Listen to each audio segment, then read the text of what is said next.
Steve, can I ask you something kind of random before we start? Of course. What is on your mind? Okay, so this has been bothering me all week. You know how you work really hard towards something, like really, really hard, and then you finally get it, and then you feel fine? Fine?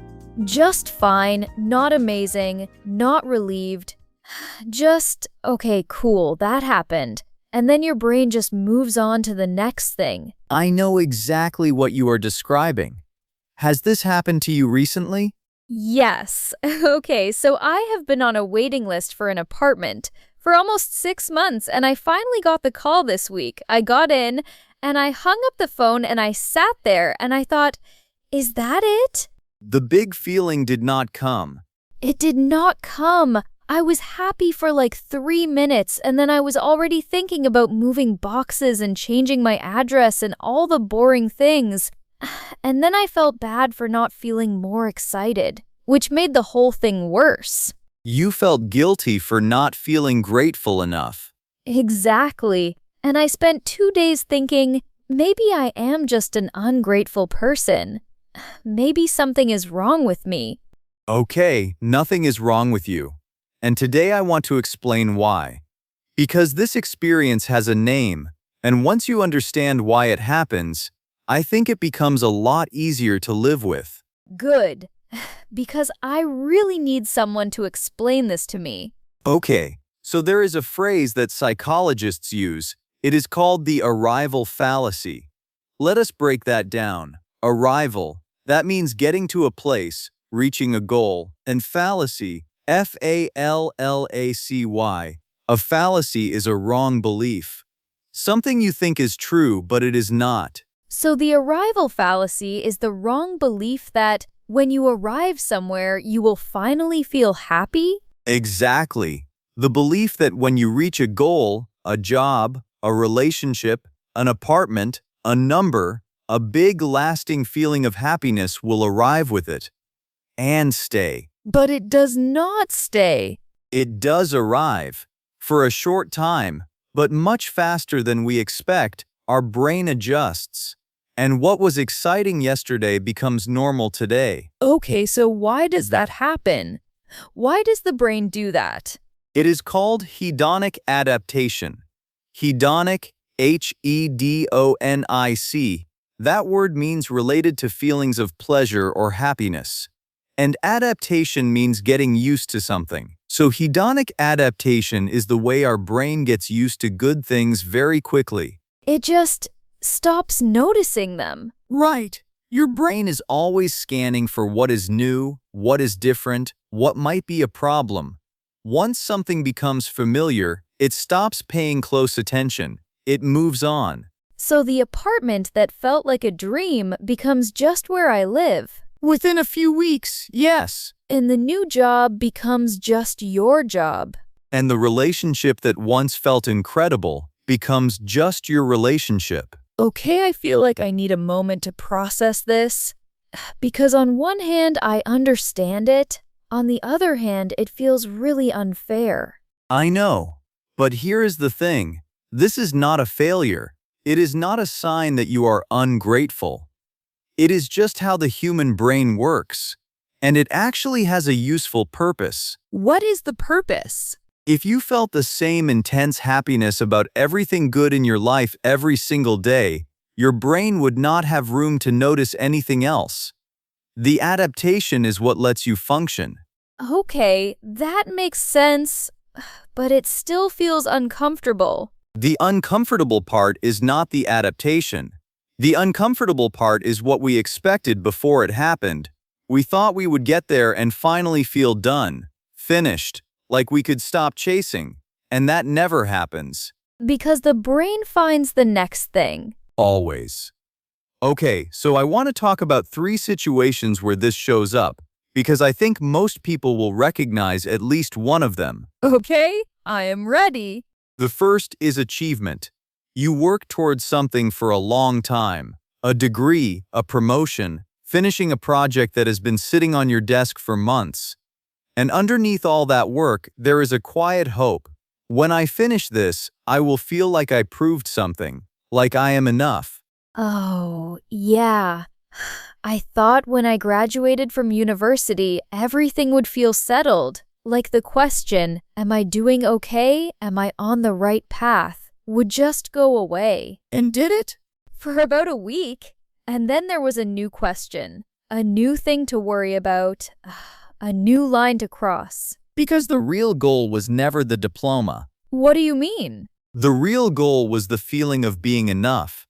And that feeling cannot come from one achievement, because it was never really about the achievement. So no matter how much we do, the feeling keeps moving. The line keeps moving, because you are not chasing a thing, you are chasing a feeling. And feelings do not stay, they pass through. That is what they are designed to do. Okay. What is the second situation? Relationships. You finally find a person who feels right, or you fix something that was broken between you and someone important to you, and you imagine, now things will be easier, now I will feel more settled. And it is good, but it is not the big transformation you imagined. Right, because relationships do not rescue us from ourselves. Can you say that again? Relationships do not rescue us from ourselves. They show us who we are, slowly, in a very clear light. You are still the same person, with the same habits, the same patterns, the same things you find difficult. Yes. I honestly thought being in a good relationship would make me less anxious, like, generally. And I am still anxious, just about different things now. The relationship is real, the connection is real, but it cannot permanently give you the internal feeling you were looking for. That is not a failure of the relationship. That is just what relationships are. They are not rescue. They are just life with another person. Exactly. Okay, the third situation is the quietest one. It is about safety. You finally have enough money, enough stability, enough certainty to feel secure, like you made it. And that must feel amazing. Here is the strange thing. Safety does not feel like anything. What do you mean? Safety is the absence of fear, and the absence of fear is very hard to notice, because your brain immediately moves to the next possible threat, the next thing that could go wrong.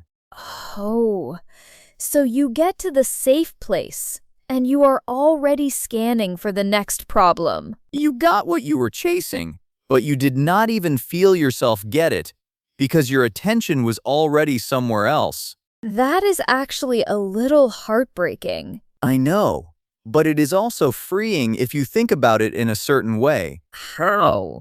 Because if no external thing can permanently deliver the internal feeling you want, that means the feeling is not actually tied to the external thing.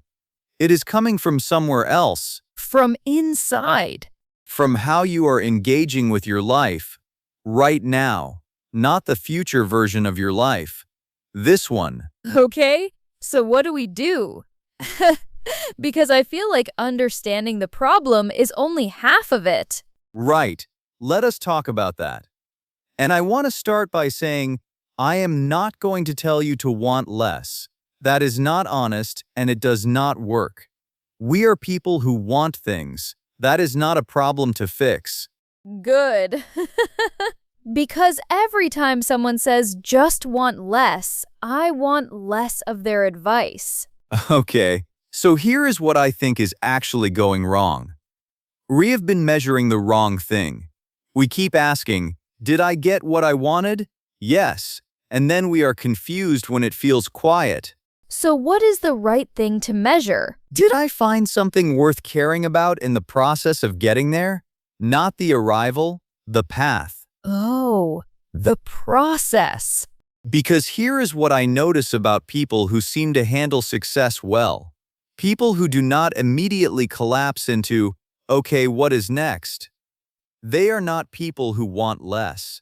They found something meaningful in the doing, not just in the having done. They actually paid attention while it was happening. They were curious during the hard parts. They noticed when they got better at something. They cared about who they were becoming along the way, not just what they were going to have at the end. And our culture does not really teach us to do that. No, our culture celebrates the outcome. You show people your diploma, your job title, your before and after photo, not the 3 years of difficult, unglamorous work that came before it. We share the after, not the during. So we are trained to rush through the process to get to the reward. And then we wonder why the reward does not feel like enough. Because we were not paying attention to the part that actually contained the feeling. The feeling was always available, in smaller forms. The problem is we were looking past it. Okay, so practically, what does that look like? How do I actually do this? One question. That is all I want to give you.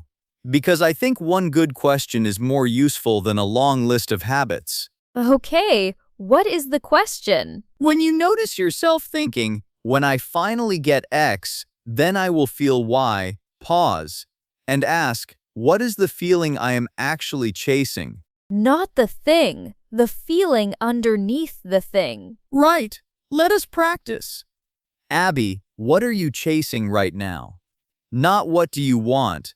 What feeling do you want to feel? Okay, honestly, I think I want to feel like I have direction, like I know where I am going and why. Great. Now ask yourself, is there a small version of that feeling available to you today? Not perfectly, not forever, just a little bit of it right now? Maybe, yeah. When I make a decision and actually follow through on it, I feel more settled. Even a small decision. So the feeling is available. You do not need the big life change to access it. I just need to pay attention to when it shows up in small moments. Exactly. Let me give you a few more versions of that question.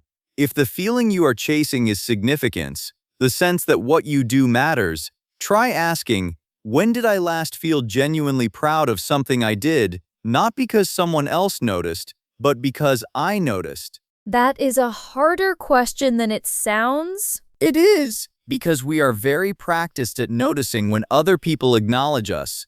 We are much less practiced at acknowledging ourselves. And if the feeling I am chasing is safety, ask yourself, what is already stable in my life that I have stopped noticing? Because hedonic adaptation works on the good things too. We get used to the things that are going well. We stop registering them as good. we notice what is missing, not what is already there. Right. And really noticing what is already there, not just saying I should be grateful as a habit, but actually stopping and feeling it, that is the real practice. Okay, I feel like I need to write some of this down. That is a good sign. All right, if you had to give someone one sentence from today, one thing to remember, what would it be? You are chasing a feeling, not a goal. Say that again. You are chasing a feeling, not a goal. And when you know what feeling you are actually after, you stop outsourcing your entire emotional life to a future version of yourself who has more. Because that version of you will have new goals and new gaps and new things they are waiting to feel. The feeling you are looking for is already here, in smaller, quieter ways. If you are paying attention. Okay, that is the whole thing. If this happened to you, if you worked towards something and felt that quiet, flat feeling when you got there, I want to hear about it in the comments, because I think this is something almost everyone goes through and almost nobody talks about. And if today was useful, share it with someone who is in the middle of chasing something right now. Sometimes this is exactly what you need to hear when you are still in the process. All right, that is it for today. Thanks for being here. See you next time.